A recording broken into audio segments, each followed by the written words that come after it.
you said, yeah, don't play too many games, Hmm. which is so important because I think in the past, I mean, well, firstly, like I don't know if you remember me, but I'm the guy who's still 1K MMR after playing what I think I'm almost at 10,000 hours now. Mm. So it's yeah, it's crazy. It's like the true depressing like the most like hopeless seemingly hopeless situation. But I think in the past where I've always been able to change that has always been like I always knew like if I play one game a day, Yeah. only one game. My Yep. win rate just it's like 90%. It's crazy. And right Mm. now I'm not playing one game a day. I'm playing like two or three. So my win rate's only 70%, but what can you do, Still great. Still great. No, it's a lot better than 50%. Yeah. But the crazy thing is 50% ends up being or really more like 40 sometimes. It ends up being the case when I play like what, maybe 4 or 5 games a day. And that's spread with breaks. So what really perplexes me is how can I still almost like I still can barely believe that just having that extra 2 or 3 games Hmm. I end up playing so bad that my win rate Mm. tanks so much.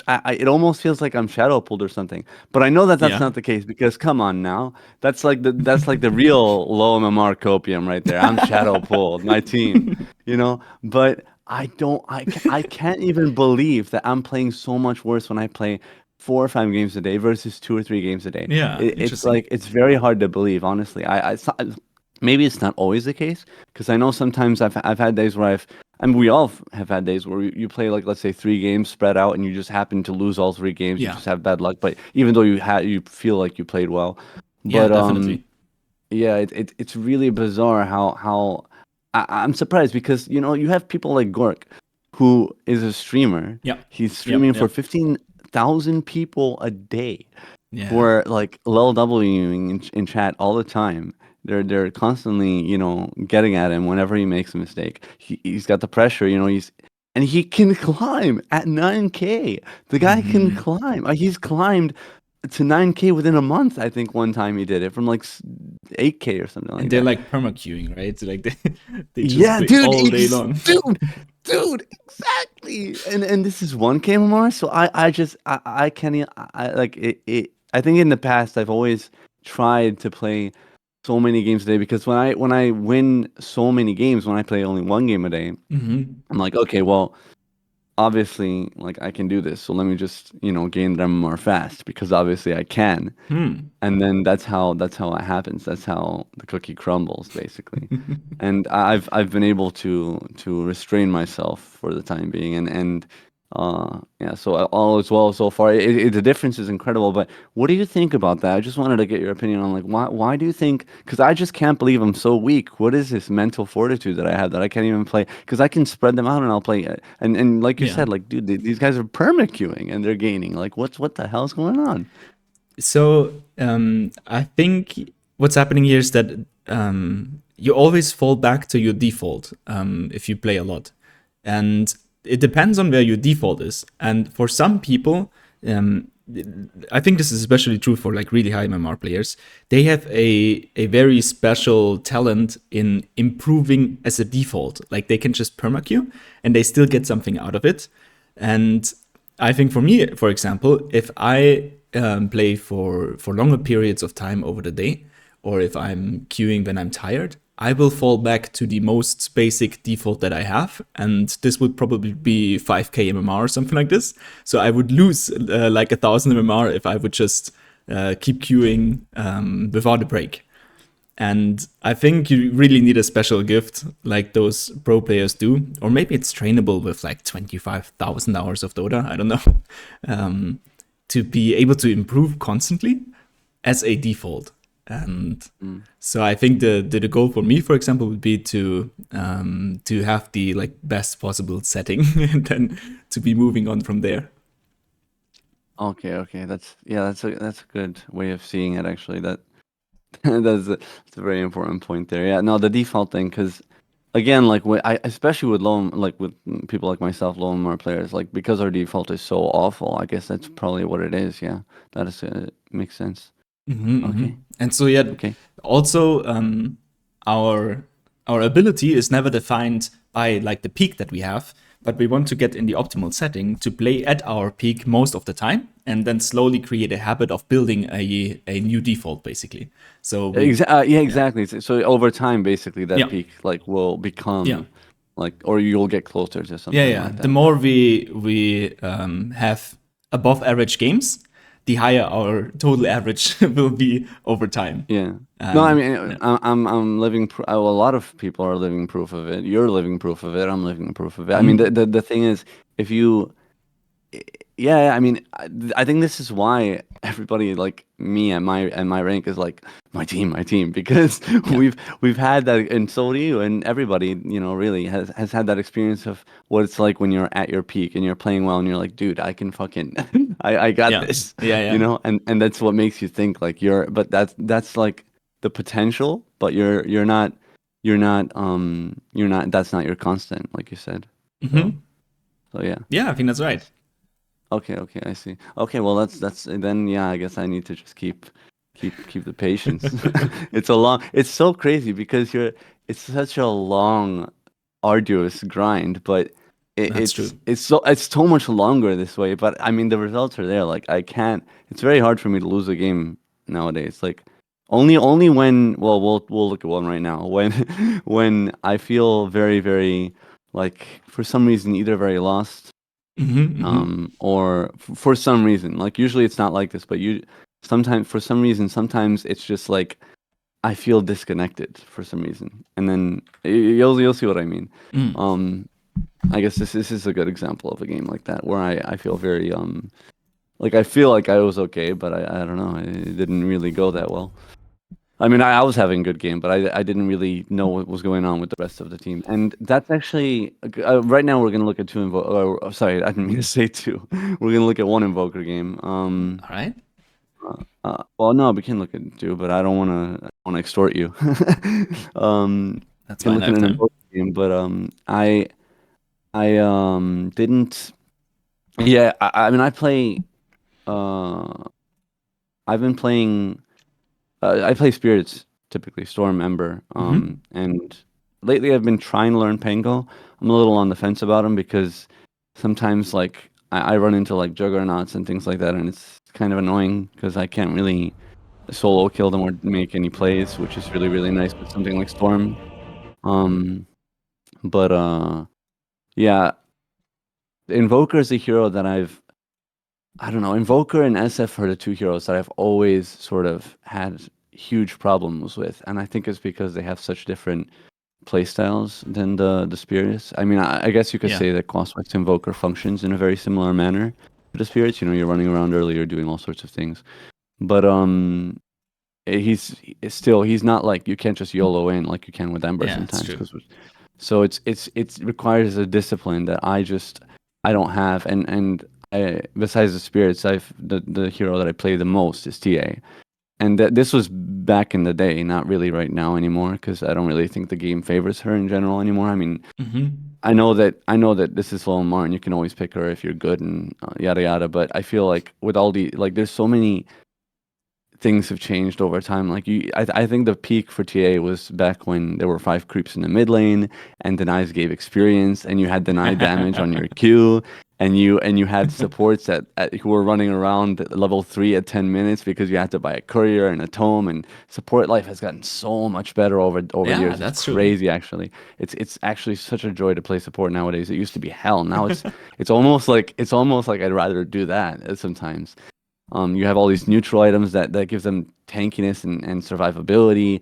You have all these like new items, and everybody has DOT. And dude, oh my god, every hero in the game has DOT now. It drives me. It's insane. Like look at Furion. I remember for the first time in years, I went against the Furion mid not too long ago with TA, and he destroyed me. And then I realized like, okay, yeah, he has got a little DOT on the Q now, or Mm. on the Sprout. And Mm. I was like, oh, I'll just ignore it. No, you Yeah, you can't can. ignore that. It's You can't. crazy. You can't. And it's just crazy, man. You would eat that guy alive. You see that hero alive, man. It's so depressing.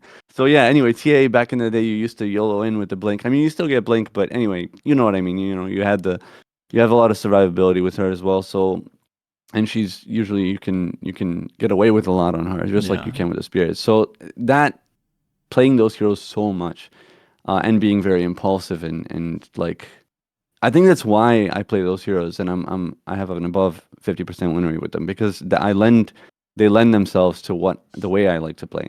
So naturally, Invoker is much more counter. It causes like dissonance within me, because I have to really Hmm. exercise restraint when I don't want to.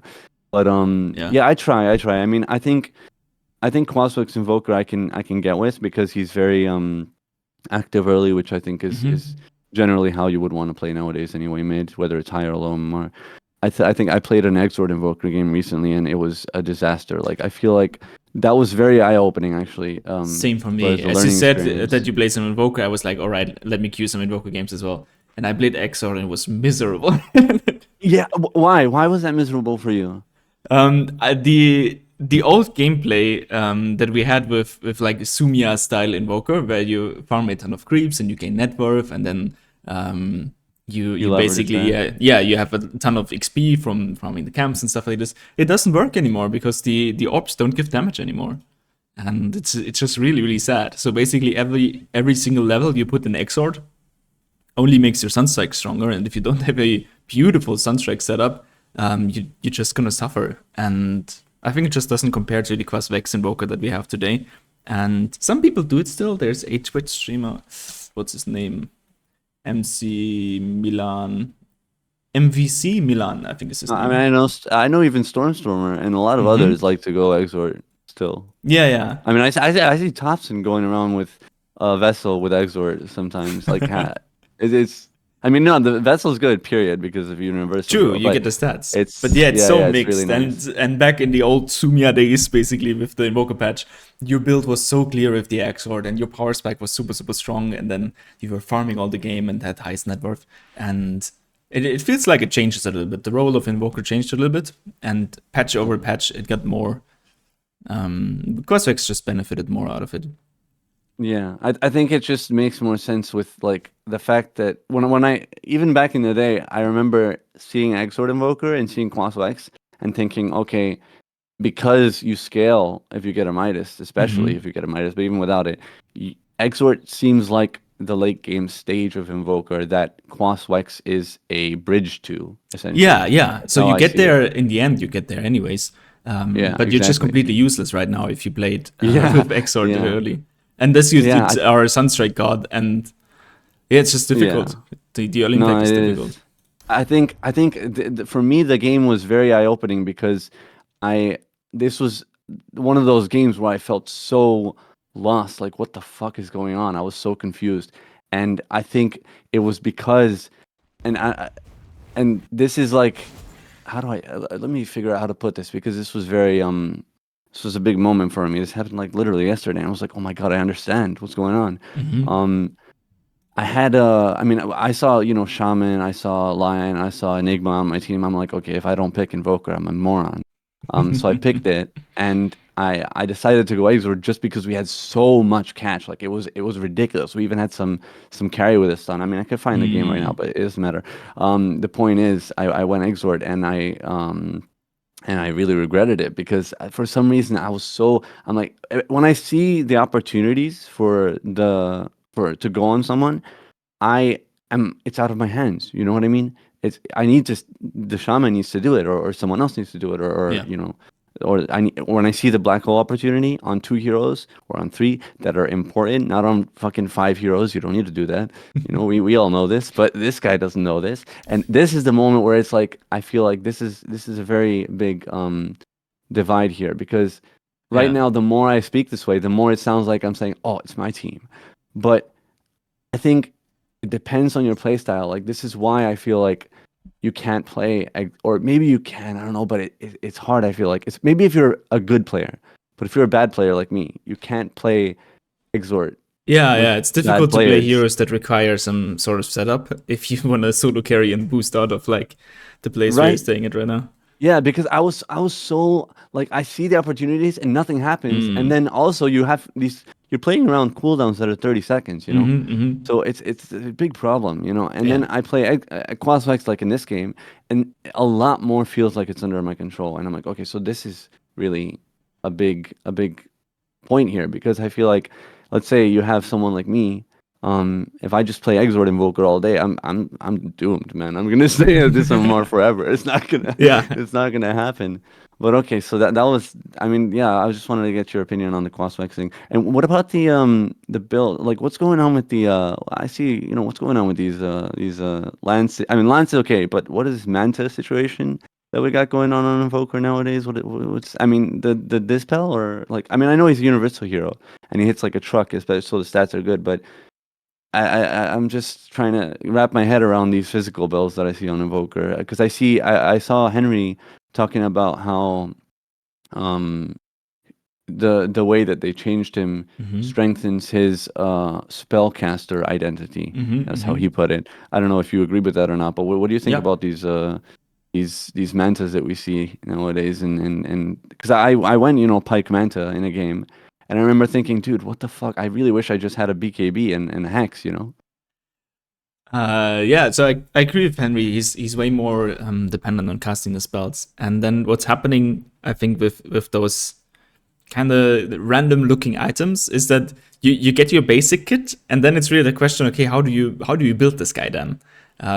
Many times, if you just go for the hacks, you're kind of bound to overcommit on single targets that then still don't die because of some weird reason, and then it's kind of weird.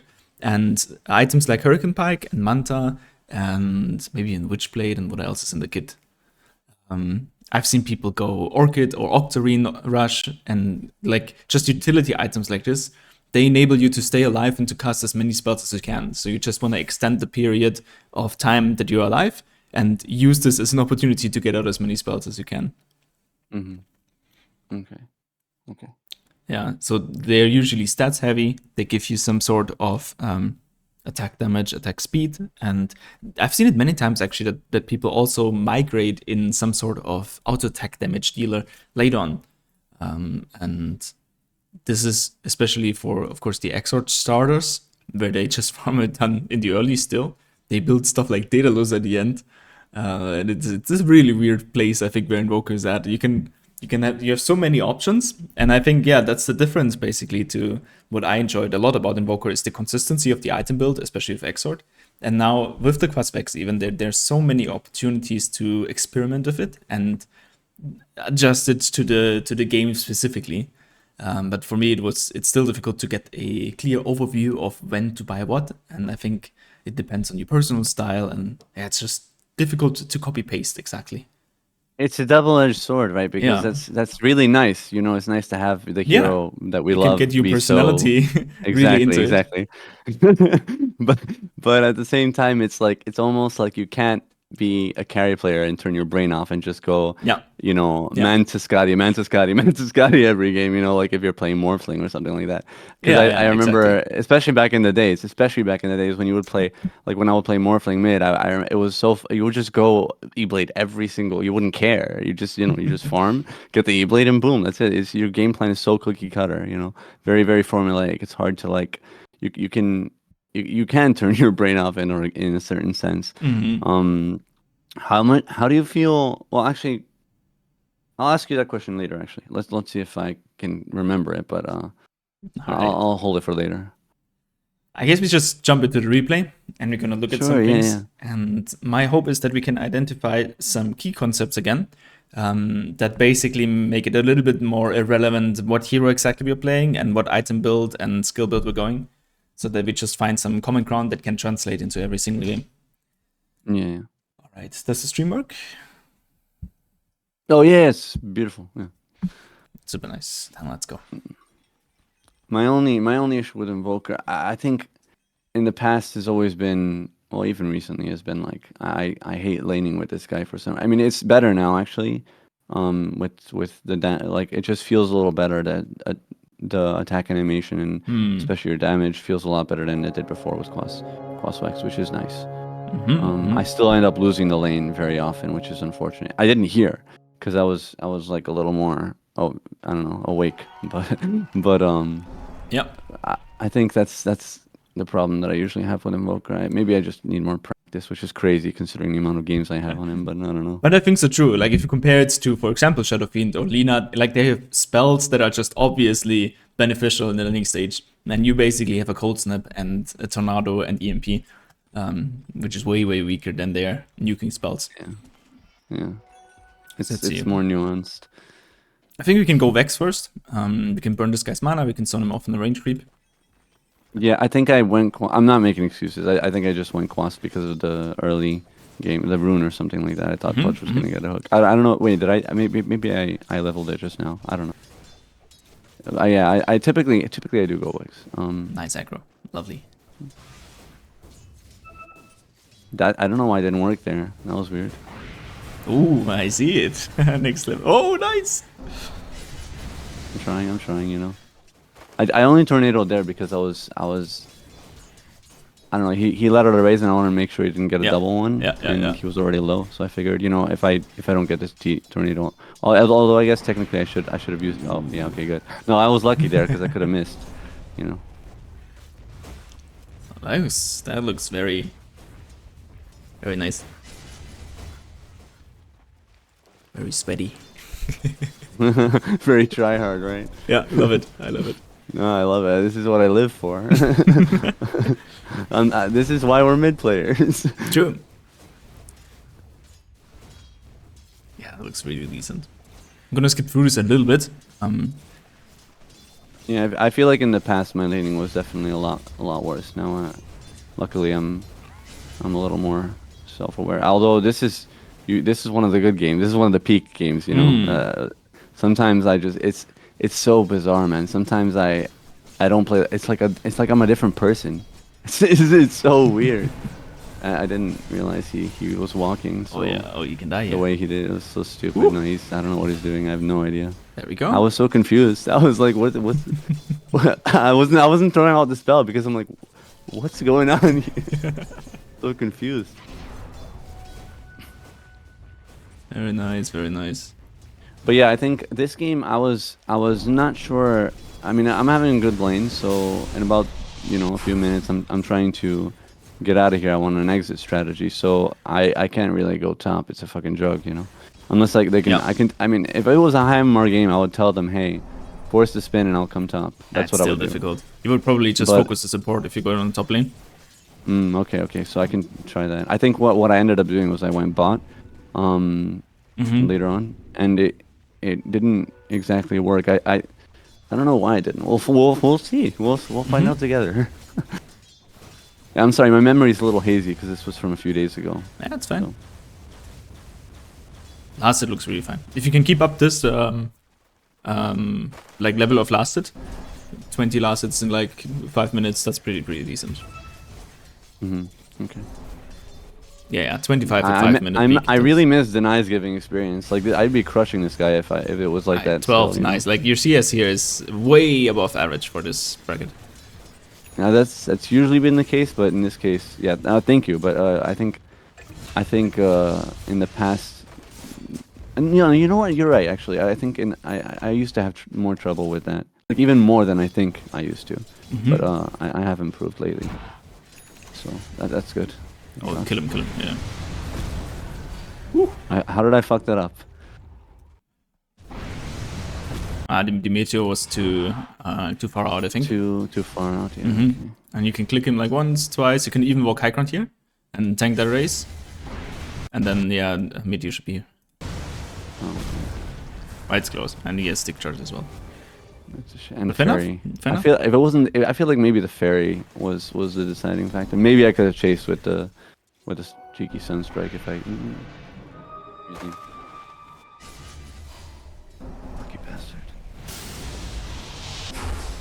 Nice. No mana on him now.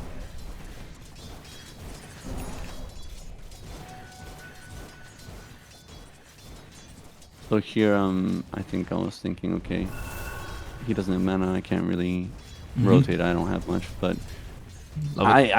I really need to get used to so I figured, you know, I just push the tower a little. I really need to get used to using Ghost Walk early because oh, and my skill build is really weird here. I'm sorry. I didn't realize that I remember I was looking at that. I was like, wait, I have 2 points in Exort. That's a mistake. It's a little bit indecisive.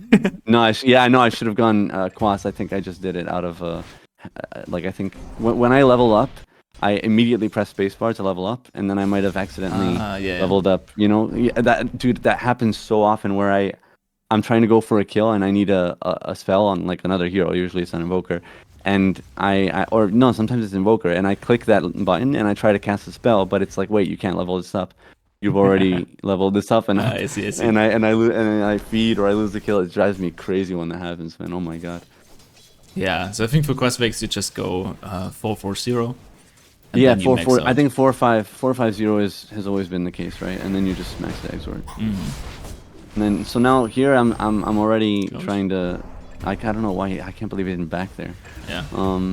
But yeah, here I realize, okay, I'm starting to get a sense of where everyone else is, and it doesn't look like we're doing too hot.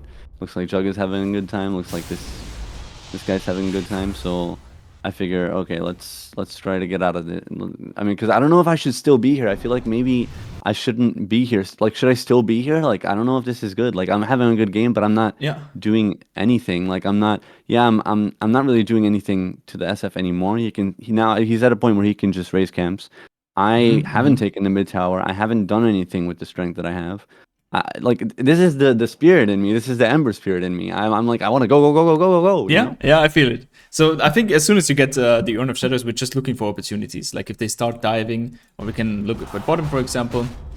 That looks great, but he's dead already, so now we don't have any action. Basically, we're just looking for opportunities if the enemy forces us to make rotations or if we see obvious weaknesses. And if that's not the case, then we don't need to feel threatened or forced to move, and we can just pressure mid and focus on our own farm. I think that's totally fine. So we're just gonna watch the side lanes. For example, top, nothing is gonna be happening top. But our PA is low, so if I would be the enemy, I would probably be running at the PA. And now this is a nice timing that's coming up, so you're taking the tower here. I think I would tank this with the Force Spirit, and get it. And then the rune is coming up, and PA is low, so I would probably be looking out for the next rune, and then moving towards the PA. Okay, there's a shield rune. Then we can check top as well if something's happening, but there's just a jugger here. Disrupt them. Yeah, this is the part where I'm like, scan bottom lane, and we see, yeah, they're kind of deep here as well, so we're just chilling. Okay. But this feels a little. I hate this feeling of like, okay, we're just chilling, but are we really chilling? Because for example, now we see Shaker Deep, and we see that there's top actions, and we can choose if we want to participate in any of that. So they're pinging him again, and this guy just used spin, but Patch is probably dead. Maybe I'm not looking. Well, this is the part where I decided to go bottom. I think this was just very like, all right, well, Jug has spin, so but I don't want to use spells. I'm trying to hold my spells because I don't want to waste them. I want to make sure I use them. I have them ready if someone else shows up or anything like that. So luckily it worked out. But... Yeah, I like it. I don't know. I feel uncomfortable here. I remember feeling uncomfortable because I've had so many games where it's like, I'm having a good game, and yeah, we're getting a kill or two, but that kill that I just did, that did nothing for the state of the game. You know what I mean? Or did it? I don't know. I feel like it didn't do much. I mean, it's still a net positive. You give your PA some space, and people are forced to rotate or feel threatened from you. So it's alright. But yeah, the thing is, it's gonna be difficult. How do you say it? To solo carry this with physical damage, since you don't have any. So we want to be trying to play really active soon with the Legion Commander together and give her a good game. Oh, you think she's gonna go blink in the next 10 minutes? Hopefully. Yeah, but I think the winning condition here in this game is Legion Commander. All the heroes are really bad against Legion. Like Shaker can die to Legion, Juggernaut, and all of them can die to Blade Mail Blink. And so we want to help her to get as many duels as possible and force the attention to Legion and yourself and let PA free farm. And so after minute like 30, PA is going to be super strong. And hopefully this Legion has a bunch of duels. So my whole objective here would be to to build in a fashion that enables Legion Commander. Okay, enable. And how, I mean, that would be, let me think about that for a second. So, I mean, that would mean anything that helps her to get duels. So, I mean, I would play in a way that sets up for duels, Yeah, you know, yeah, exactly. ice walls, sunstrike, I mean, ice walls, tornadoes, things like that. The shard, I guess, for the Wex. Yeah. Anything that helps. Yeah, and that, then we right? want to move with her as much as we can and like get her in aggressive positions where fights are happening. And since we're really strong in the early game here right now, we want to participate in fights around the Legion, ideally around a enemy objective as well, and away from the Phantom Assassin. That would be like the perfect scenario. Okay. So, See, I don't know if I recognized that when I was playing this. I remember thinking, well, I mean, I guess when you say it now, yeah, I mean, Legion does look great against their heroes, whether like the way she functions and just yeah. her kit.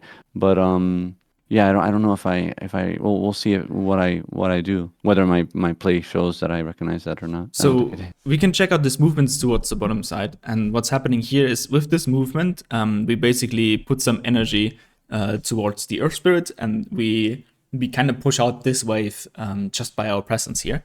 And PA, I mean, she can farm here and be here, but it's very likely that we bait a team fight around of this area. And then Legion Commander, she has a TB, but she's probably going to be very resistant to actually move towards the area. And you're playing against a super strong Earthshaker right now. So I think the move here would be to be in the top area, and then we can push out, even though like we don't see anything here. On the minimap it looks a little bit weird, because it doesn't seem like there's any action. But we can play with the Legion, push out the tower, and then threaten this half HP tower. And we can force people to react there, and then we can set up a scenario where we play against an enemy objective. We play on the enemy side. This is all the things we want to do. And we initiate a team fight together with the Legion Commander away from the Phantom Assassin. And then we basically have all the ingredients that we need for a successful rotation. Okay. Yeah. For example, now, just by your presence, like even if you don't touch this wave, it's still going to be pushed out because Shaker is moving back from the wave. And from a Phantom Assassin perspective, she wants to take those camps and farm you in the area, and then lets the wave come to the tower, and then take wave under tower and retreat to the camps. Now you have a scenario where you're basically contesting your Phantom Assassin's farm, and you're threatening her safe space, let's call it like that. Because the Shaker is now, Invoker is bottom. And this kind of reaction usually leads to Disruptor or a Shadow Fiend rotating to the side as well. And we can see if it happens, if Disruptor or another support is rotating here. And then you have attention on the Phantom Assassin. But Phantom Assassin doesn't want to fight, but usually gets baited on this level to play with you, and then her Battle Fury time delays.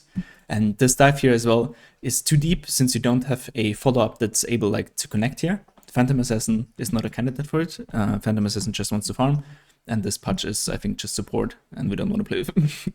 Pudge is boring. We want to play with Legion. Okay. So let's see what happens. In the best case, you get out of here alive, and in the worst case, all of your teammates get baited in and everybody dies.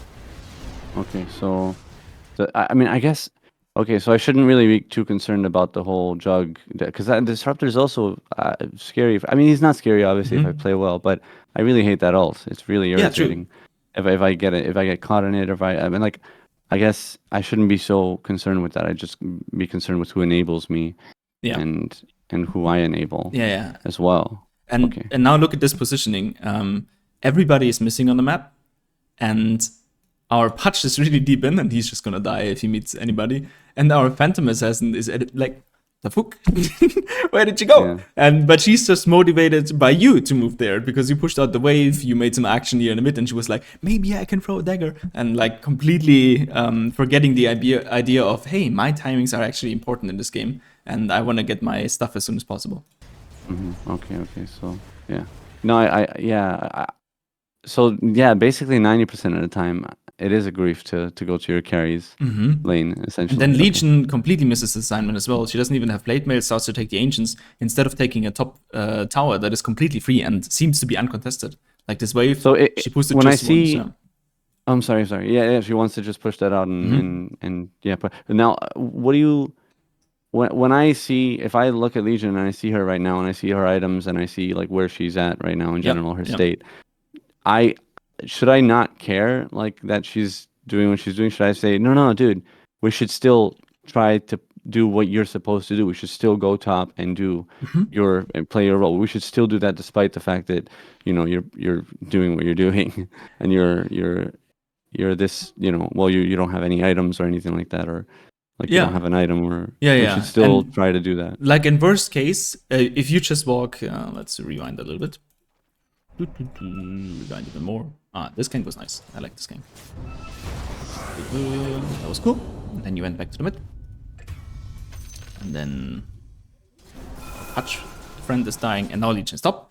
I think if you walk top right here, in the worst case, this Legion completely ignores you because she's like, I'm low HP, I don't want to do anything. And you put pressure on this top tower and you force a rotation from, like you force the Juggernaut back on the lane, you force another support to come here, and if you just push it out with a couple of spells, I think you don't even die for it. And then Okay, this relieves the pressure from the bottom side. Pressure from the Yeah. Okay. And I feel like Legion is gonna join you. Like if Legion sees some action happening and you ping your spells and she feels the energy of you being strong, then she can join that. Okay, okay. And how do you? Well, you said I could apply some pressure on the drug. Can I maybe I'm just awful at Invoker. Do you really feel like I have anything to say there? Because I don't. I feel like, You're let's not say gonna I kill him. just. Yeah, yeah. No, I know exactly, but can I even? It's not about killing him. Like, Yeah. can I even apply any feeling of like, oh wait, I don't really want to. Can I get him to feel of like, oh, let me get out of here. Because I I think don't definitely. know if I. You just chill there. Like if the wave is meeting and he's here, you click him 3 times, and then this guy is afraid, or he uses spin, and then you just walk back, and then he's like, shit, I don't have spin, and then he's Oh. confused about what to do, and he doesn't want to ult you because if he does, you're just gonna go invis, and then like you make him feel uncomfortable. He's in his farming pattern, and then he's like, you give him the chance to panic. He's like, shit, Yeah. I just used a spin. Maybe I should TP bottom. Maybe I should go somewhere else. Maybe I should be back in the jungle and leave this wave. And you just force some reactions that create space and create some chaos where you thrive in because you just got your vessel and you have a strong power timing and you just want to be engaged with some dudes. Yeah. Okay. But in the right place, not in the wrong place like that. Yeah. Okay. And then what about? I guess if this is probably not good of me to say, but like, what if? Because I'm thinking like, oh, but what if there's enemy heroes? But what if Disruptor shows up and cuts me off with an ult and I die and I feed like? But that's more like, okay, well then you should just be more aware and be careful, and okay, if you don't see him, don't walk too far up, but just kind of be there and see if he shows himself. Pay attention to the mini map. If he does show, then you can try to apply some pressure to the jug. If not, just apply pressure from a safe distance. Yeah, you're absolutely right. Like we don't want to blindly walk into this tower and wait until like everybody is missing and suddenly 3 people show up in the ultius with Disruptor. You're absolutely right. But we still want to set the energy in this direction. And Okay. Get a fight. That's no, I like that phrase of yours. That's actually a very good, very eloquent way of putting it. To put the energy where, well, in that direction or in this direction, where it's very holistic. And I find energy is a funny term because it's so vague and people can interpret it, and I can't even like say exactly what I mean with that or define it in any way. But I think people get the idea of what I'm trying to communicate. No, It's a funny word, very undefined and useful, practical. Random fight. Let's see how it turns out. So this was me griefing the game basically a little bit, or a lot. Yeah. Because Chuck is free farming, Legion doesn't feel enabled, PA feels the need to fight, and Patch is about to feed. Very, very well summarized. Yeah. Okay. So this is where I threw the. Yeah. This is where I threw a little. Okay. Let's see. I mean, yeah, they're gonna show up. Like if I would be them, I would be showing up here. No, actually, if I would be them, I would completely ignore it. But like it's understandable that they show up as 4 or even as 5 to contest like that small push that's happening here. Yeah, and you don't even die. Cool. And now Patch, yeah, Patch is feeding. As predicted, because he's just an easy target to go on. And PA is fighting instead of farming, as predicted. And sadly, the PA dies. And now the Legion is bottom, GTP'd, but like super late for the engagement that's happening here, and there's probably nothing you get out of it. Oh. And now, no. I mean, you win this fight probably. But it's still very weird. Yeah, I don't really feel comfortable fighting, and this was so bad. I was like, dude, why didn't I sunstrike base? Fuck. But Yeah, close. that would have been so easy. So it's I mean, he would've interesting to died. see. As soon as the fight is happening here in this area, then I'm like, yes, go for it. Like, abuse the fact that they're mispositioned. But forcing disengagement and making it a reactive move, where like everybody of the enemies is around and like super ready to play, makes it a very cringe engagement. That leads, basically in a... It's tragic, but we have a dead Pudge, we have a dead carry, and we have a dead Legion without tools. And we're in the wrong place, and this Juggernaut is still free farming, and yep. Stuff. Okay, let's see how we can recover from this. The right play is still to go top. I think Jugger even dies. If you can force the spin, and he plays stupid. He either dies or he has to leave the area. I think, yeah, I guess I'm too... I should be more... Yeah, see, if I was there, he probably would have died. Yeah, let's check it out. Because I remember thinking, dude, yeah, I need to... So basically, I need to be more... Have more faith in my no blink Legion. And just, no, I'm saying that unironically. Like, I need to, despite the fact, I need to not. Yes, he would have died. Oh my god, Yeah. I actually feel so bad now watching this. Jesus. So it doesn't. Yeah. So it doesn't really matter how my teammate is playing. Like, or not how they're playing, but like I shouldn't be too critical. I should just think, okay, look, whether they're feeding or their brains out or whether they're doing well, that is the hero that I need to play with, and I should orient myself in that direction, regardless of whether they're 0-6 or not. Because sometimes I think like, oh, this guy's 0-6, I'm just never gonna go near this guy. But that's probably really bad. So this reminds me. Wait a second, I want to see if I have the screenshot still. I was playing with somebody on the enemy team, and it turned out he was a Smurf, and he completely dumpstered me in the game. And then I was like, dude, can you... Wait, you're talking about the Storm? Yeah, exactly. Right. I watched those games. Cool. And then I queued you up. played well, dude. You played well. What do you mean Wind Ranger is a bad pick? Is it really a bad pick in HMR? I felt like I was creeping a ton. And I didn't sleep. In my defense, I didn't sleep at all that night.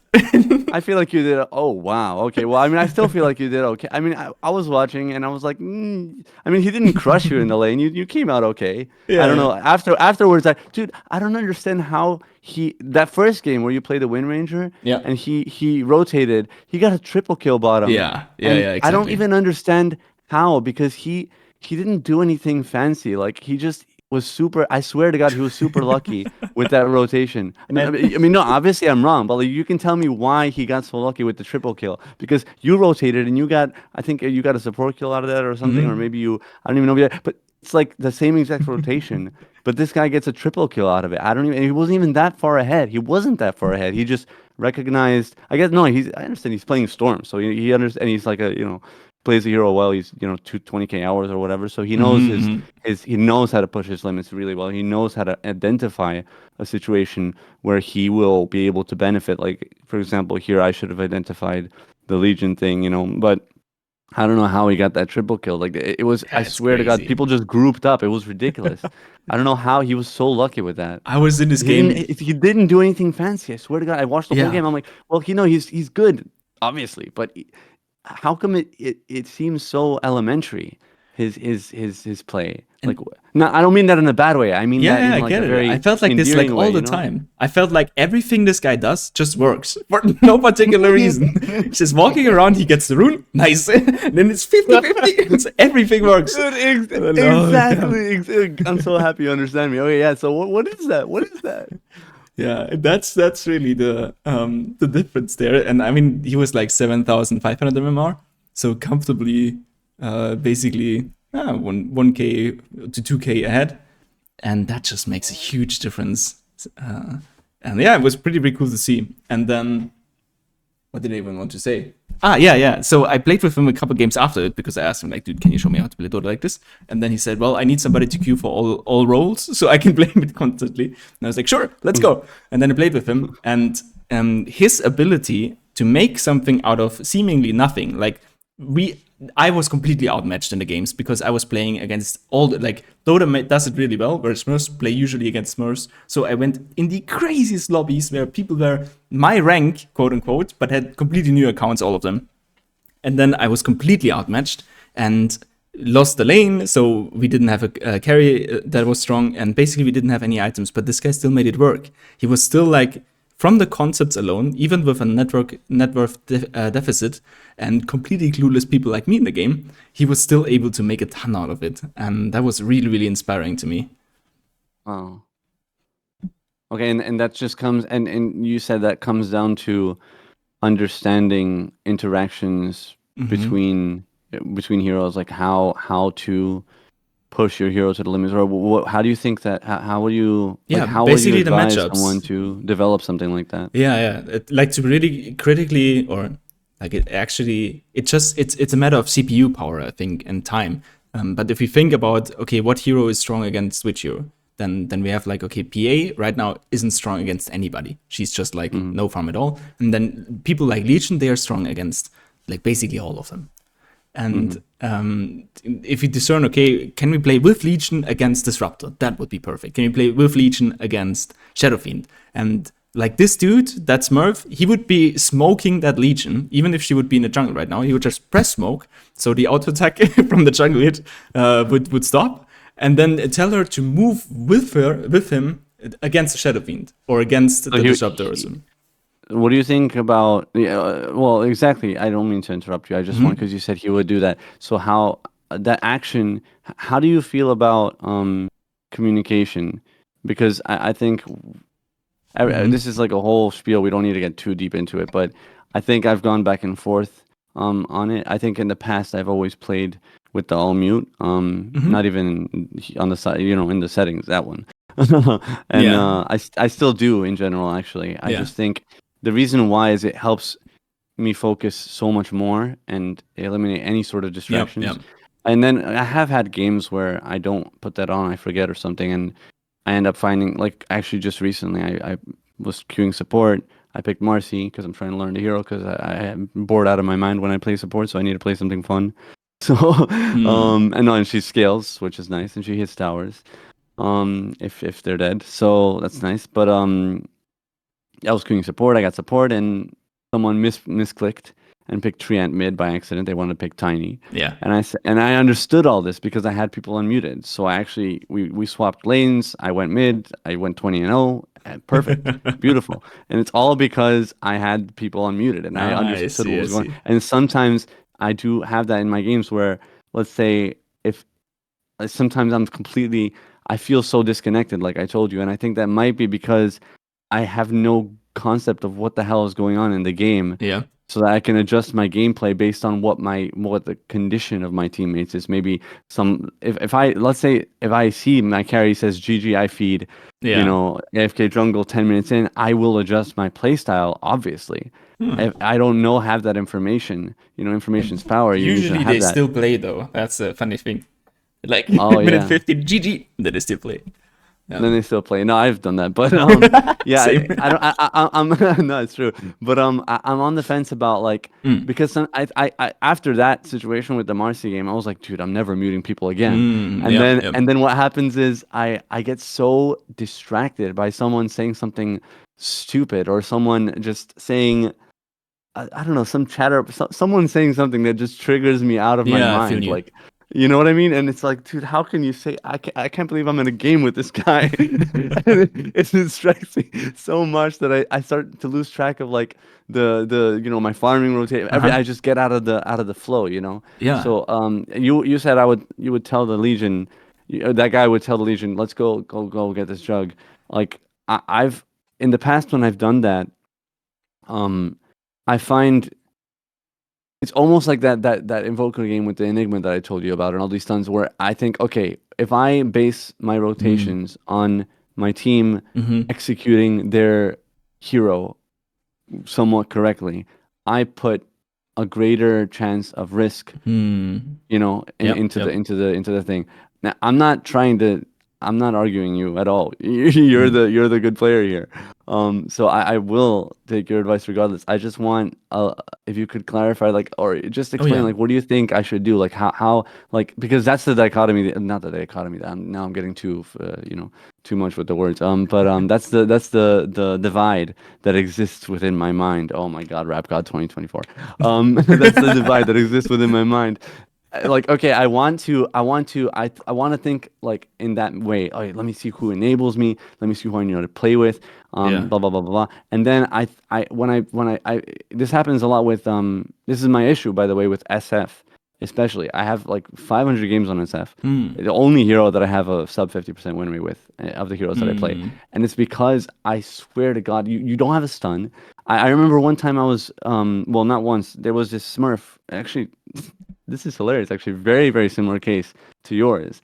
He dumpstered me, and then I said, "All right, let's go." And then he actually just played. I don't know why he did this. He's like out of the goodness of his heart, he just coached me and played with me for like 20 games or something like that. Hmm. And he just watched me play. Said me that basically his message to me was, firstly, if you're gonna play SF, never play caster, because Yeah. it's so like and that's all I used to play. I never Ah, play yeah, physical yeah. because it's so. I swear to God, I feel so immobile. I'm me, the Storm Sphere player. And then he said the style of Dota that you want to play with, like the SF, Blink. You want to rush Blink on SF like Sumail and let your Venge do a cool swap into two raises, right? That's not gonna happen. Stop playing that style of Dota. Your teammates won't do that. They won't enable you to play that way. So he kind of not. I'm not saying he was necessarily wrong, but from that, Yeah. I sort of got this idea of like, okay, don't put too much of the chance in your team's hands. So like the idea of like, oh, you're telling this Hmm. Legion, okay, let's do this. I've done that so many times, especially with SF, because he has literally no stun at all. At least Invoker has some sort of control. Storm has jump. Ember has jump. It's different, With SF, it's like you have nothing. So people just walk away from you. Whereas with Invoker, at least you have some sort of setup. So it's different. But I've had games where I will try to work with the guy, and Hmm. even if he doesn't, or if we let's say we set it up perfectly, and this guy just executes his spells in a completely different way than I expected, and we botched the gank, it's like it almost feels useless. Like if that were to happen with this Legion right now, like you suggest, we do that. If that were to happen, should I still play with her? Should I still continue to do that? Should I? What do you think about all the things that I just said? Thank you for coming to my TED talk. But yeah, sorry. I just had to kind of like try to. I wish I could articulate better, but I hope you see the points that I was trying to like um Yeah, yeah. yeah, make just get your thoughts on that, because that's something that really confuses me with with Dota in general at this rank. Like Hmm. how like there's this like look, I'm bad too. I'm awful. That's why I'm here. I'm not saying this as someone who's like better than. No, I'm I trying see to your point. understand like how to yeah All how right, to navigate that. let me get support on this. Go ahead. So the difficulty seems to be like there's a small degree where we want to play with our teammates, but we don't want to depend on them. And Mm, getting that bridge right is difficult. And then the next thing is that we want to communicate that in some way, without, let's say, risking the team morale and making people more toxic than they already are. So I think what we want to do is we want to make it as easy as possible for our teammates to follow our lead. For example, if we look at that screenshot here, we can see that Legion is super, super close to the plate mail. And then if we would recognize that in game, then we can see, okay, once she has plate mail, then I can literally just walk to her and smoke without even saying a thing, and maybe ping once in like this direction, and then a movement happens with like minimal effort and maximum chance of success. okay. And yeah, it's super difficult not to, how do I say this? Not to put yourself in a position where you feel like you're completely stuck if the other guy doesn't do what you want to do. So we always want to have the freedom to offer a play that's happening, or like a idea that's coming to mind, and we want to present it with body language mostly, and with the least amount of voice and text chat as possible. And then if this play does not work, if it doesn't work out, or if the other guy doesn't share the vision that we have, then we need to be careful not to tilt about it and move on into our next like direction that we have as a plan B, basically. Okay. I bet I didn't talk about all the things that you said, but No. That was the important things. So here I would be just walking here, and then maybe push this wave out, and then we can see if somebody reacts, and then this Legion has blink, and then I would be buying a smoke as well. And like ideally, of course, that's like hopefully I would do that, and then I would just watch her and smoke. Too many smokes. And and then just go to her and smoke, and then a move happens. And if it doesn't happen, perfectly fine. Then like what are your options actually? If this wave is pushed out, your only option is to take this camp, and then she has to move and like probably to the wave, and then suddenly you have a teammate that takes a wave of you towards a objective that you want to take. And like the goal is to make it feel as natural as possible and not to resist it. Like if she's going ham and she decides to take those bottom camps, then you go. and I'm just I don't know, I just take this by myself and use Meteor to carefully push it out or something like this. And and for voice chat, I don't mute everybody, but if people start to be if I have the feeling of them distracting me, even if they're right, I tend to mute them very quickly.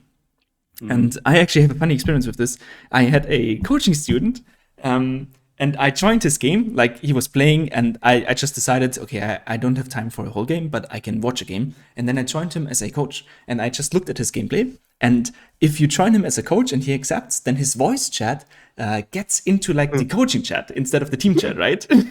And he's a German player, so we speak the same language, but he still communicated in English with his team, thinking that they heard him. But they didn't, because I heard him. And so what happened is that he made his plays, that he made his movements, and he talked into the mind, like, let's go Roche now, don't dive too deep, go there, and all of those things. And it turned out that all of this communication was completely unnecessary, because the movements the teammate made basically looked as if they would listen to him, but they never received any voice chat. And he was just moving by himself with his body. And if he didn't move with his body, they wouldn't react. And like if you just walked up, you're going to see like incredible changes in the mindset of a Legion. And oftentimes, for example, for Sean, I think this is only at the Immortal level I got this, where I'm playing a Phantom Assassin and I'm farming here, for example, or here, and I'm communicating that I want to take Roche, and my teammates show up at Roche before I do. And every bracket before, I have to be the first guy at Roche. I have to start hitting it for a minute, and then people join and we take it. You have to almost die. You have to have 3 cells on the way. But it's super important to lead with your body language here more than anything else. Like humans are very visual creatures, and if they see you on their screen, they're gonna do something. If they just hear you or you type in text, there's usually nothing happening. Yeah. Okay. Yeah. No, I think I've experienced this recently where which is why I'm winning so many games, because I actually recognize now the importance. I'm glad that you said this though, because this is really I don't know how to say it in English. I know how to say it in Bulgarian, but it strengthens in my mind the concept and how the importance of it of body language. Yeah. And okay, good. I mean, every time you play with significant better player, like if you happen to have a Smurf on your game, or like with a Storm Spirit player that I played with, you can just feel the difference. You're like, holy shit, why is he here? And then you realize, oh, something's happening. And right, we can kill him. And then things snowball from there. So I can imagine that was probably what's the word?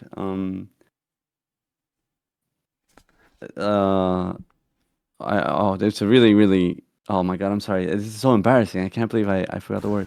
It was Jesus. Hold on. I'm sorry. I really have to ask you to hold on for 1 second, because I can't believe I can't remember this word. It was probably intoxicating playing with the guy. Oh yeah. Because it was like, oh my god, it's just it sparks like a life. Within the play in general, and no particular player, just the game evolves in such a different manner. You really feel the difference. Yeah, it's amazing. Okay. Cool. Yeah, and this is where we want to be. And I think as a mid player, we have more the obligation to be that kind of person. But I've coached carry players before as well. And they're like, dude, I was so strong and I couldn't do anything. And then it's like, yeah, you had the highest net worth and you were able to kill everybody, but you didn't manage to bring your energy towards the team and like move them forward with you. You were just always alone and then playing for yourself. And we want to be leader. I'm so glad you said that, because that I was gonna ask you a question about that, and that's why I saved it. That's the one that I saved for later. Perfect segue there. How do you feel about the carry from mid mentality? Like how uh well, firstly, consider that this is like, one or maybe 2K MMR, whatever it is. 2K MMR. So it's like, you can, if I put you in my game, you could go crystal made min, just AFK and probably win Probably. 90% of your games. But how do you feel about the carry from mid mentality, where, because for me, I let me think about this for a second, because I'm considering what you said, and I'm trying to figure out how that affects this question. What maybe a question makes this question null and void. The idea is like, oh, carry from mid. I'm just gonna farm until I see something happen that I want to show up to. Like I think I remember Blitz, Blitz, the Storm Spirit Yeah. player, talking about this back way back in the day, where I think maybe, well, Storm. I mean, not just Storm, but the mid in general was a more farm heavy role back then. And he said like, oh, I mean, I still agree with him. I think that the hero hasn't changed itself, but the concept was like, oh, I feel like you should play. I don't know if he said Storm or mid. I think he might have been talking about mid in general, but maybe he's just as a Storm Spirit spammer. There's almost like a connotation that this is specifically Storm. But Yeah. either way, he said like, I think it should be played like a carry, where you farm. You place a huge importance on farming, and then you essentially don't do anything. You just farm and you out farm everybody because you have a bloodstone. Back in the day, bloodstone would let you farm Yeah. like crazy, and you would just sort of out farm everybody. And then when something happens that you think benefits you and can accelerate your game and boost your game, you show up and clean up, but you never actually initiate Right. anything. Right. You never actually. So you play literally. I mean, to me, that's the epitome of what a carry player does, right? Isn't that Yeah. basically what your role is? So how do you feel about playing that way from mid? Like what? Because that's kind of, I've been playing Dota for a while, and that is the lingering impression that I Yeah. have, especially playing heroes like TA. Which again, back in the day, it was different than it is now. Now I watch Abed. He builds Lance, and he doesn't even wait for a blink. He just starts running around taking towers and going with his team. It's Yeah. I was amazed when I saw that, because TA has always been in my mind. Do not interact with anybody until 20 minutes, when you hit your power spike, and then you go. It's always been like that. And then I see Yeah. Abed do this, and it blows my mind. Like, how do you feel maybe, is it hero specific, or is it not hero specific? Like, how do you feel about that? Yeah. Great Is that question. just like a completely wrong? What do you think? So I think for our games, the what I would take as a rule is how do I phrase this? The slower your farming speed is relative to the other heroes on the map, the more important it becomes to be engaged in kills. Okay. And that's why it's usually for the carry players that they have a timing around like 20, 30 minutes where they become really strong, because their farming speed is so incredible high that even getting the kills would be a net worth deficit for them Oh, while they take the camps. okay. And for example, if you Quasvex Invoker, your You farming don't farm. speed, yeah, it's just not fast It's enough. Yeah. awful. You take fights, even if you risk losing them, just because the alternative would be even slower.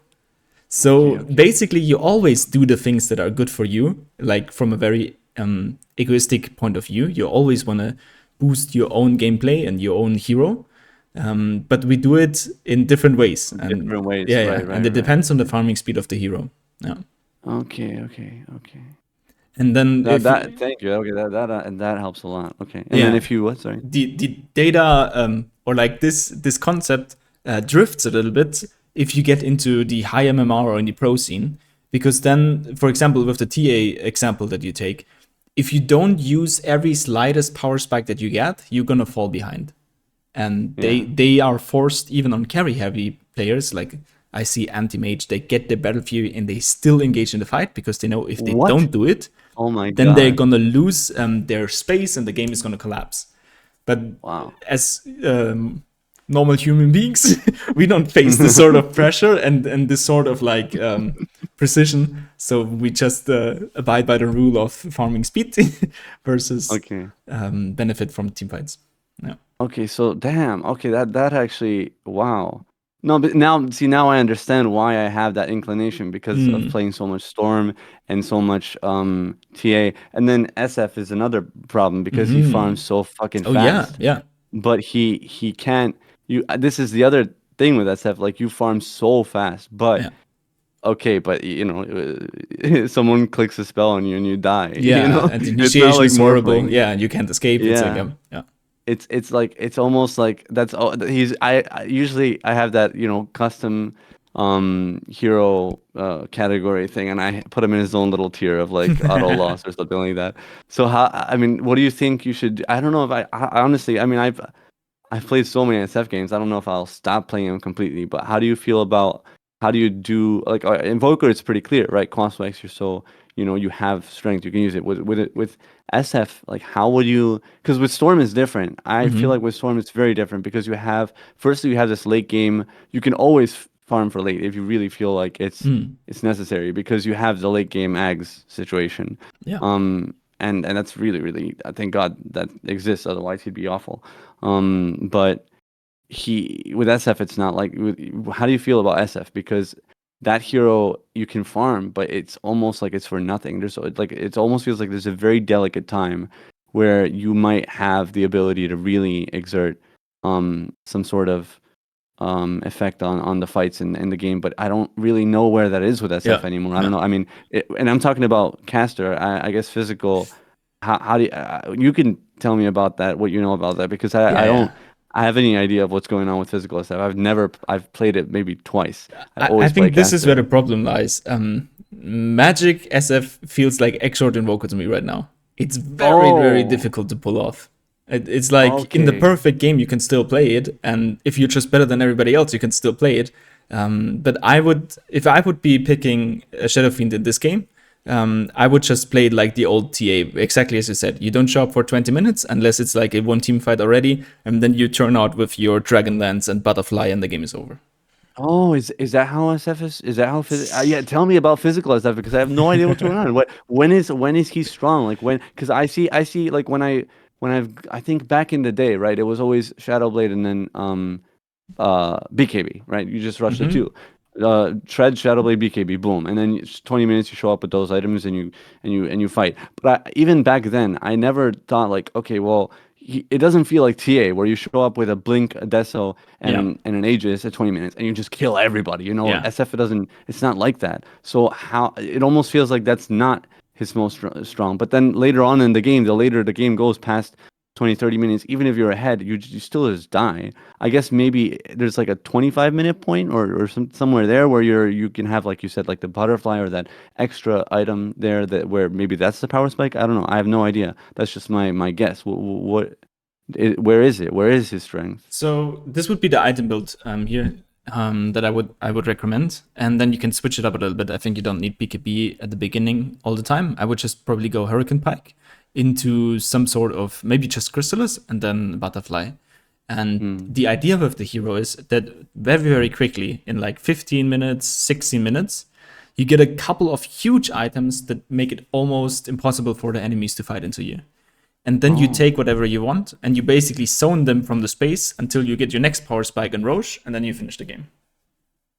That would be okay, my okay. vision for this hero. Like your ability to farm incredibly quickly in the early game is going to leverage you into a very early timing where you play against, let's say, an anti-mage or phantom assassin or juggernaut, and they're farming their battle fury, and they finish it maybe 15, 16, 17 minutes, and in this time you already come out of Dragonlance Butterfly, and it's like, the fuck, what am I supposed to do? And then you just one shot them Oh. because they don't have any armor, and you take some objectives, and you snowball from this, you take Aegis, and then go high ground.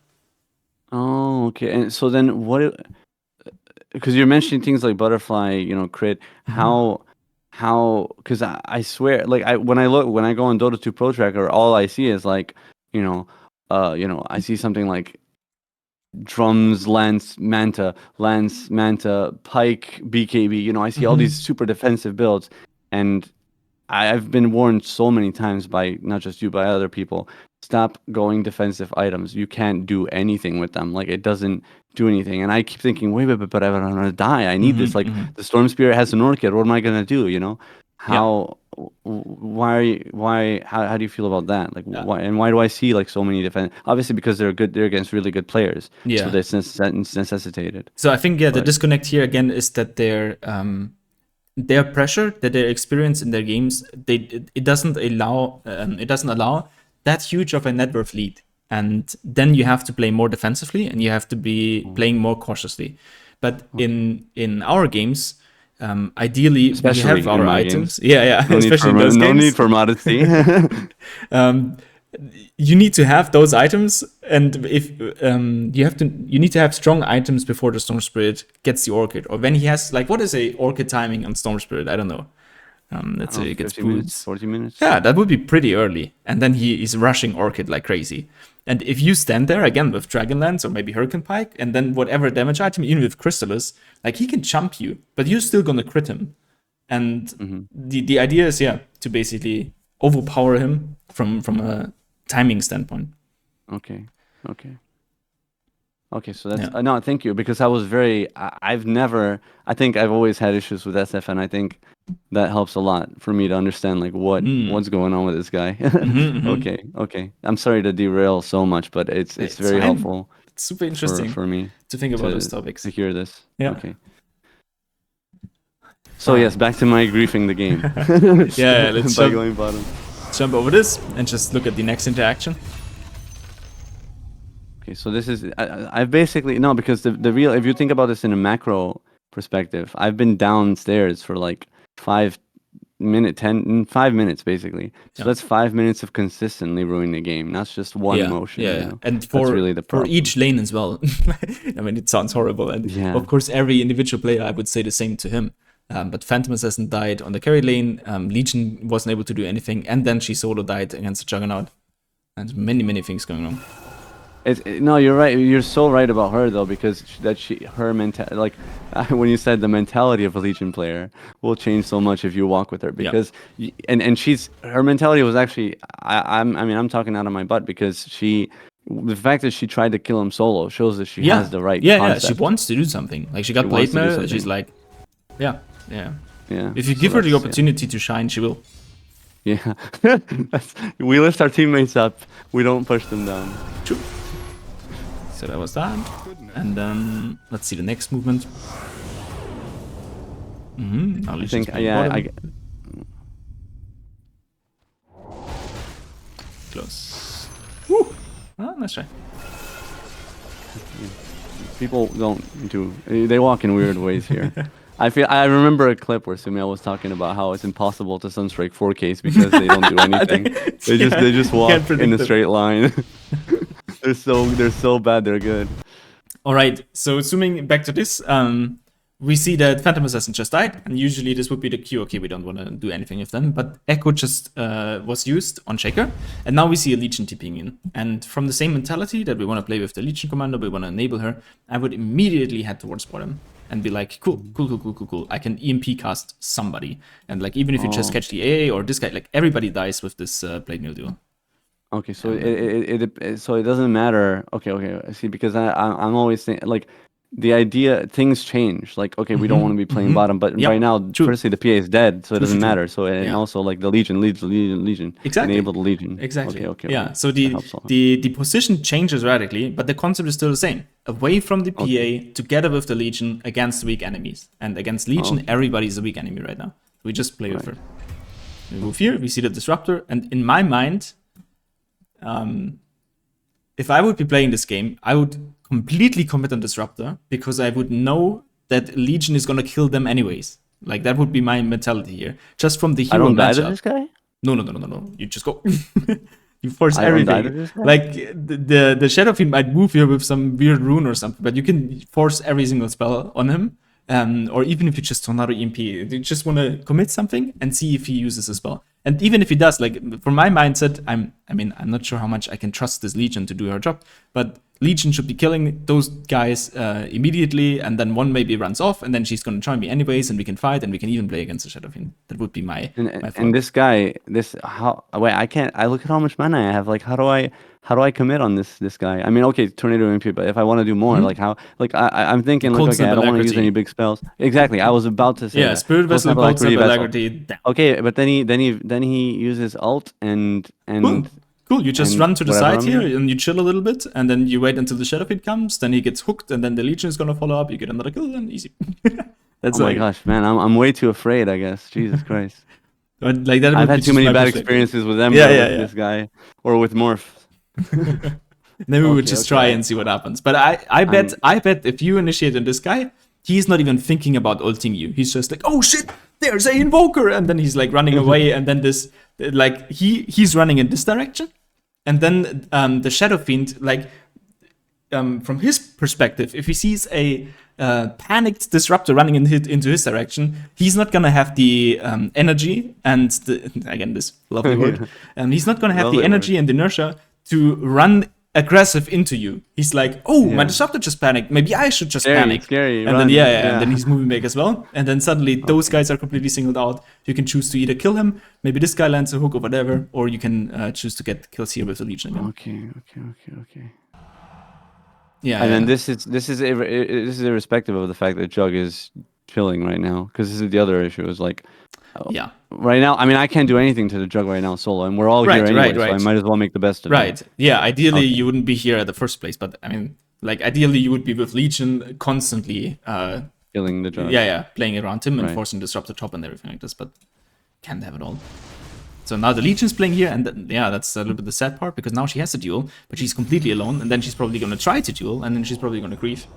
Let's see what happens. Oh, patience. Nice. But we should be playing with her instantly. And that's beauty, of course, as well. That PA is like the hot zone right now is here. And PA is like, yep.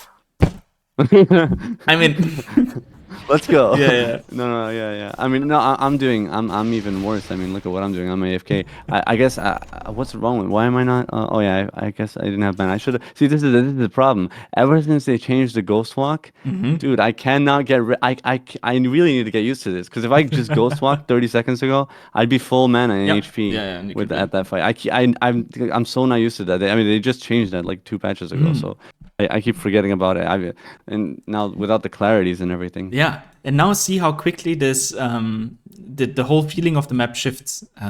Now we have a PA here again, and it feels like she's completely solo, and there's like no action happening here at all, and we don't want anybody to be in this area again. And we have a Legion walking like towards mid, towards top. So we would be trying to queue up with the Legion again and move maybe mid or maybe top, and just put the tension away from the PA. But right now, I'm very, very concerned about this PA. Like, if she walks up to this lane, she's dead, guaranteed.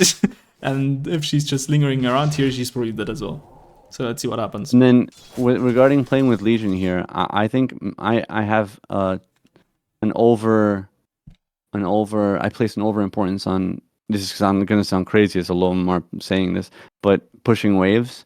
How, like, sometimes I see waves, not like in this case, I just see a wave and I think, okay, number one, it's farm. Number two, no one's pushing it, and the silencer doesn't need the farm more than I do, so I need to go there.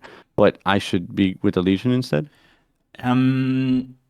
Yes, but there, or should I just push the wave and then go with the Legion? Yeah, I think that's probably it. So taking this wave is not wrong, and it's difficult even to argue that it would be a much better play to just run immediately towards the Legion. So I think taking this wave is fine. And then we're just going to see, like, once the wave is taken, like on this side and on the mid side, enemies have to show. They either have to show here or they have to show on the top side. And if both is not happening, they're ganking the PA. So we just want to be aware of this. For example, now we have a little bit of free space, a little bit early meteor. But fair enough. And now, we would expect people to do something. And now we want to queue up with the Legion. Nice that you're pushing top. I love the Forge Spirit with Alacrity. Yeah, look at this. Nice, juicy. Yeah, and now it feels natural to be together with the Legion. Let's see what happens. There's no Blink Dagger yet, so we probably have to do the initiation. Yeah, we have to do the initiation. Tornado him! I don't know. I feel like I'm too reactionary, or I didn't see. I want to see like I don't know what I want to see. I want to see some sort of gift wrap situation where I can Yeah. drop spells. Yeah, You know, yeah. but maybe that's too idealistic. That's why it looks so deer in headlights here because I don't see. I don't know what I want to see, or I don't know what it is. Sometimes this happens, and I'm like, what's going? Something went wrong. Something went very wrong. But I know it's not. It's not that I'm incompetent. I know how to cast spells, but Yeah. something went wrong with. So we had this with before that we usually want to like the thing with Invoker is that you want to have a setup to use your spells really nicely, and then it feels amazing to cast the spells and to get them out. But in this case, there just is no such thing. Like we don't have the blink dagger, and ideally your position is where the silencer is, and they're both sitting behind you, and then you double tornado this, and you MP and you ice wall, and then you can clean up. Okay. Yeah, and Oh, here yeah, now, the when zoom there's out. action going on, you immediately want to be here. Like here, you wanna meteor this and cold snap and just give them an opportunity to play here and get the kills. Okay. And then if that's not happening, then we see. Do we actually see it? That's the question. And when the jug. Yeah, what we do I see do when action the here. jug shows? Yeah, and we just wanna get them away. Like we realize, whoops, this initiation didn't quite work. Like we don't have the duel, and we got a ult on this guy, so we probably wanna head out. And then we just use defensive spells right here. So we use ice ball and tornado to get rid of him.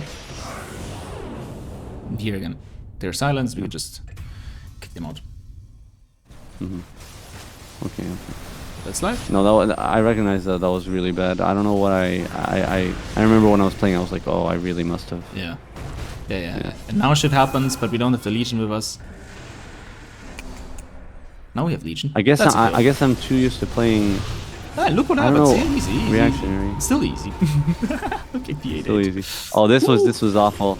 This was you're gonna oh my god. I don't even want to watch this.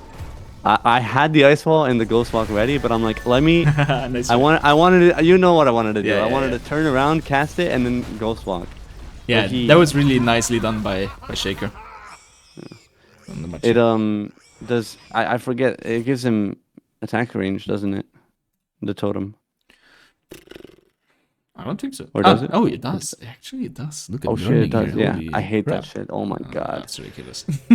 That's why every time I see a mid, and he just gets the last hit from 500 range, I'm like, what is this, Monkey Yeah, King? but but basically, it's a shock reaction. Because we were playing for this tower, and then PA was like, "Oh, they're here. We could do something." And then PA initiated with like Battle Fury, and it's like, no, Yeah. not your job, not your place. But again, it snowballs from the decision not being the first one to go in here. But again, this comes from not realizing that playing together with Legion, you can kill everybody here on the map. Yeah, this is a big. I basically from the last 10 minutes, I've been nonstop ruining the game. It's no good. And now we have a funny situation again, where the No, map. now it's no point. It's like, all right, Yeah, well, already from a mental perspective, it's really difficult to play that game. But I think Yeah. if you just swap the ideas of the players here, it's still very, very easy winnable. We just want to queue up with the Legion again, and we want to let PA free farm as much as we can. Like this position is like it says I'm farming here, and then some random fight is gonna happen, and everybody's gonna panic, and Legion is not gonna be in time because there's no tower, and this PA is not gonna farm, and the Legion is gonna farm this area instead of taking duels, and there's no pressure on the map, so we have Juggernaut free farming, and it's like so I think the play is to just TP top.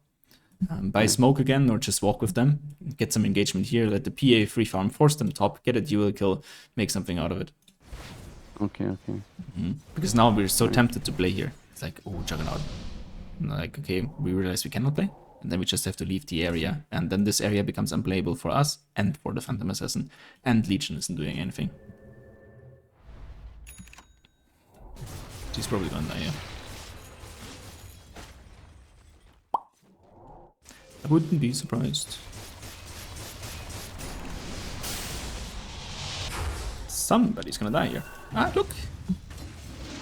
Opportunities.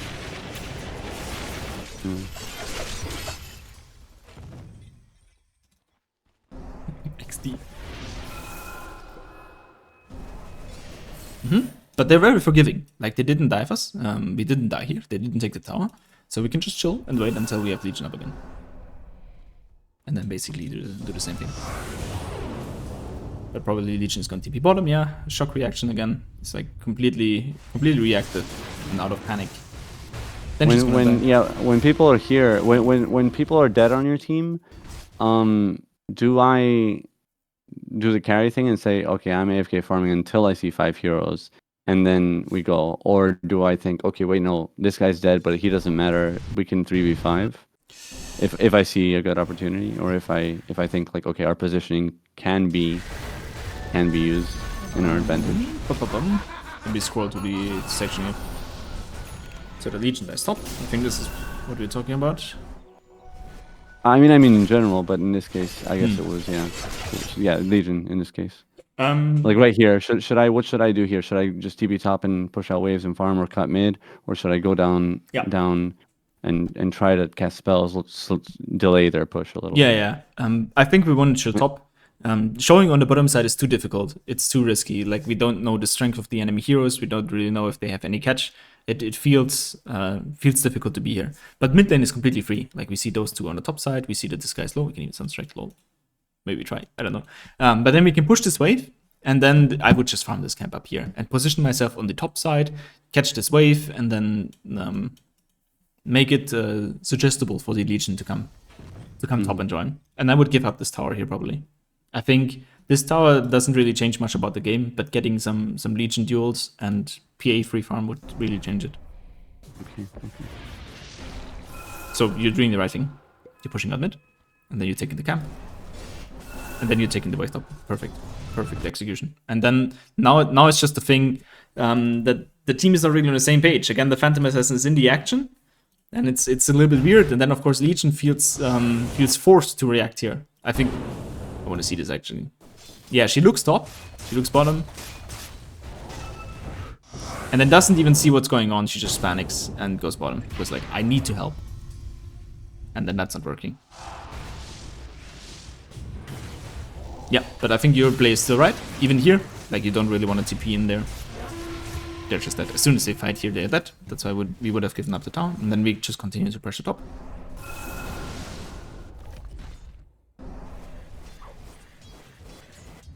I like it.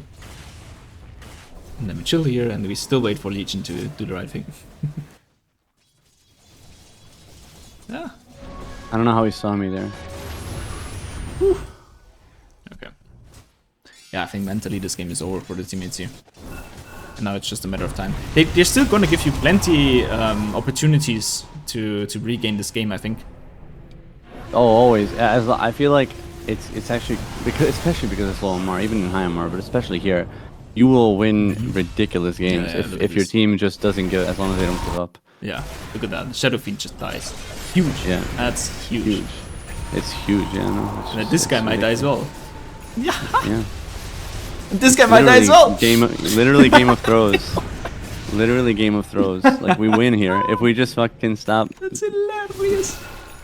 Yeah. Okay. It's amazing. Yeah, same shit. And then now Legion is bottom, and at this point, I would be like, okay, fuck it. I'm just playing with Legion. I'm not waiting for Legion to play with me. I'm just gonna play with Legion. And it fits here again because PA is there and Legion is down here, so we just move bottom. We just run with her. Because she has Blink probably, right? Yeah. Because at this point I'm like, well, no one's pushing top. I guess PA is the one who would push top. And again, we just want to play away from the carry. Unless this guy wants to fight, we're not touching his areas. Yeah, and this Legion's moving back. I think if you show up here, then we can move forward. And you can still duel every single guy. Like, the Sunstrike is strong now, we can do a ton. That's what happens. Again, I would just sit next to the Legion. And wait until he is feeling comfortable.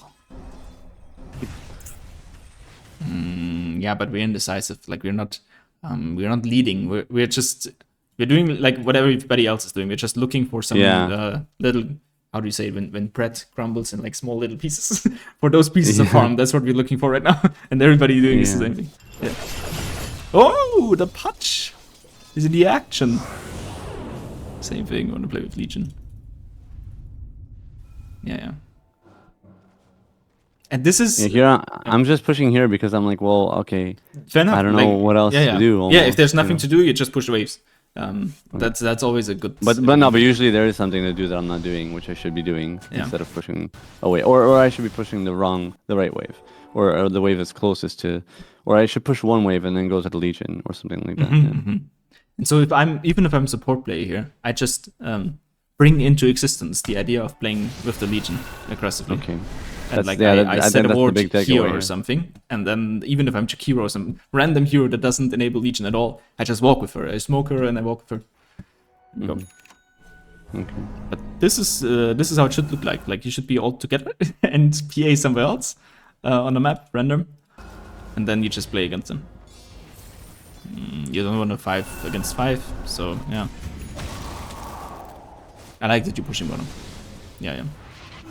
Here I'm thinking, okay. Yeah, we probably have to defend. Here, no. Here I'm thinking we don't. Really? Because I feel like here what we should do is we should sacrifice our axe, wait until we're all up, and then go. Fair enough. I don't think we fight this. Yep. I actually like the idea. I just but think obviously it's not going to be executed that way. Yeah. No one sacrifices racks at this anymore. So I think we should, but it doesn't happen. So if I'm Invoker, I'm defending here in this situation as well, just because I think my team is going to go for it, and if I'm not there, then we're just going to lose. And at least now there's a chance that they feed high ground again, just as they did before. Yeah. We want to have MP first, just to zone them, to split them. I'm prepping these two just because of the duel. Woohoo! I don't know what happened with the duel. Yeah, he didn't manage to cut it, and this guy's Aegis as well. I really don't know what happened with that duel. I feel like that should have been what actually happened with that duel. I think he ulted on Juggernaut. I mean, this is it right now. This is it. Alright, then don't ult the Juggernaut. Manta, and then he doesn't click the right one, and then oh, there we go. No, we don't. That's a shame. I feel like when the global comes out, that's it right away. Yeah. I guess no, that's not. No, it's okay. That's like nitpicking. No, well, the important thing is that I griefed the game for 10 minutes straight. That's the important thing. No, it's actually very good to think like this is very the hero, the concept of enabling and who enables you and who do you enable and playing that way. That's really that's gonna be very helpful for me. Yeah, I think that's a key thing. Yeah. And then things shift radically. Like it's very difficult to even imagine how this game looks like if a couple things turn. And like I mean, the butterfly effect really goes down to a couple of the last hits. Like if you think about the mid lane, and then you get like really nice more, and then he doesn't get level 6, and you get it first, and then you kill him, and he doesn't. There's an infinite amount of possibilities basically that's happening here, and good decisions or like if something small good happens for you, then it always leads to in a massive flow of good things happening to you. And the same is the opposite. Like to me, it feels like there's like a line, a neutral line, but it's very difficult to hold it, and it's very easy to tip in one or the other direction. And as soon as you tip in one direction, you're so likely to completely fall into one of the both sides. Okay. Yeah, but cool. I mean, I really like your laning stage. Your spellcasting is actually really nice when you cast them. So there's not much mechanically that I would change. I would just be thinking about my position, where to play and why you play there, and then trying to be a leader for your team. And don't be afraid to make wrong moves. Like as long as you're making them, you can constantly grow and learn by them. Just grab them with you, carry them, and move with energy. Okay, yeah, with energy. All right, yeah, thank you so much. That was very illuminating. The idea of like, well, everything you talked about, like who enables me, who do I enable, how we want to play this game from a macro perspective, really, because I think that's really what I've been. It helps to play less games a day for sure. It helps me clear my mind because I feel like when I play too many, I just get lost in the sauce. But once you play 1 or 2 games a day, it's like a lot easier to just realize, okay, I need to do this. But this is even, this really solidifies how important that is. The idea of like, who can I enable? Like, what win condition do we have, and how do I make that occur? Yeah. Yeah. Okay. Super nice. Beautiful. I enjoyed it. That was great. Thank you so much. Thank you so much, man. Just I don't know if I have your PayPal anymore. Where is it? Where is I this can. thing? Yeah, just drop it down. Thank you so much. Thank you. Oh, thank you. Yeah. All right. Lovely. Well, good luck with your games and with your studies Thanks. as Thanks. usual. I hope I have time for Dota while being at the university. It's a semester is what is it right now? It's October semester Yeah. started or Yeah, you're in the middle of exactly. it? So last week the semester started, Okay, yes, yeah. and I have an important exam that I want to make in the end of the Okay. semester, like February, and I better be Okay. learning. Okay, well, I'm sure you'll do great. Thanks, man.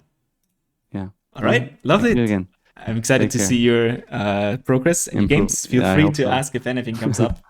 If it's Thank you like, so even if much. it's just like a 15-minute pep talk or something like that. Lovely, Okay, lovely, okay. lovely. Okay, beautiful. Thank you so much, man. See you. See you again. Yeah, that was great. I enjoyed that.